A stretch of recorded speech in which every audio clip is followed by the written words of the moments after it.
Sometime around the 70th hour of labor, I began to suspect that perhaps I wasn't particularly well suited to motherhood. I went into labor on a Tuesday afternoon, and doctors C-sectioned me on a Friday evening. Do the math. 24, 48, 72. I was in labor northwards of 75 hours.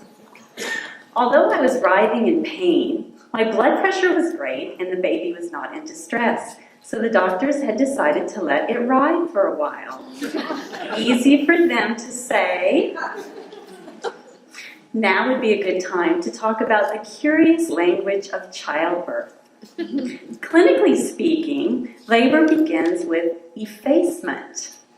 This is the thinning of the cervical lining to allow for dilation, the actual opening of the cervix. Effacement strikes me as one of the few appropriate word choices in the entire lexicon of childbirth.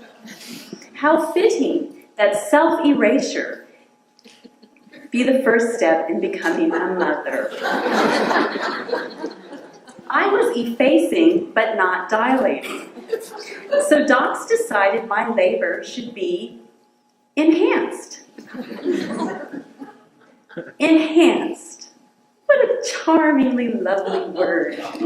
Suggesting a kind of effortless drawing out of inherent characteristics. Who wouldn't want to be enhanced? Labor is usually enhanced with a drug called Pitocin, which is one nasty-ass pharmaceutical. It makes contractions harder and more frequent.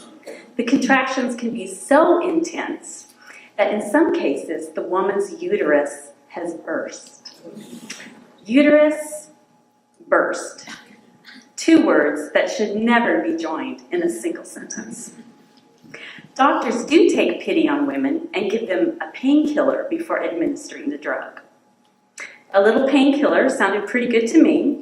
As I said, I was 70 hours into it and having back labor. For whatever reason, the painkiller did not work on me. Now, I've never actually been stabbed repeatedly in the kidneys with an ice pick, but after Pitocin without painkiller, I think I have some idea how that might feel. And you want to know the real bummer? The Pitocin itself didn't work. Even after enhancement, I was still well short of the dilation needed before pushing can begin. That's when the doctors decided to C-section me. Surgery never sounded so good.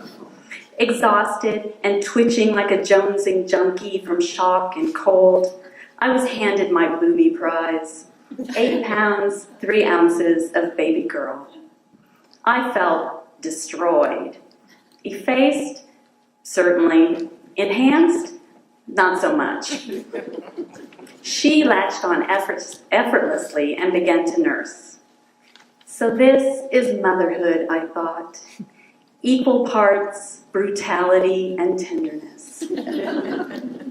Later, the doctors told me the underlying problem with my labor was cephalopelvic disproportion, which is a fancy way of saying my daughter's head was just too big for my pelvis. My official diagnosis, however, was failure to progress.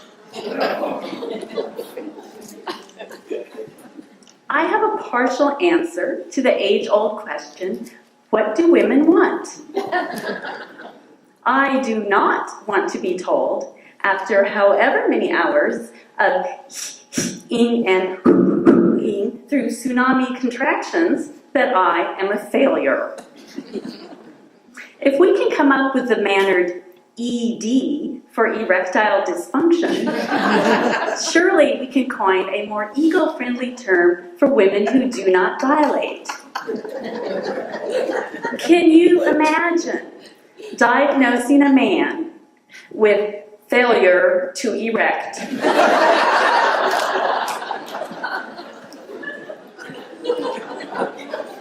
Truth be be told, I think I knew earlier that I was going to fail at this whole motherhood thing.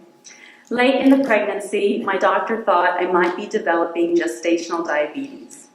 I wasn't, it turned out, but I had a few sleepless nights until I got those test results. I remember getting up, going into the kitchen, sitting at the counter. I put my hands on my belly and started to talk to my baby. Before I could actually say anything, I burst into tears. I'm sorry, so sorry, spilled out. Somehow, I intuited that I was not up to the task. But none of us is. It is a fraught and daunting task to bring another human being into and through the world is messy business. But every morning we rise to the impossible, knowing that every evening the work remains incomplete and imperfect. That is our triumph.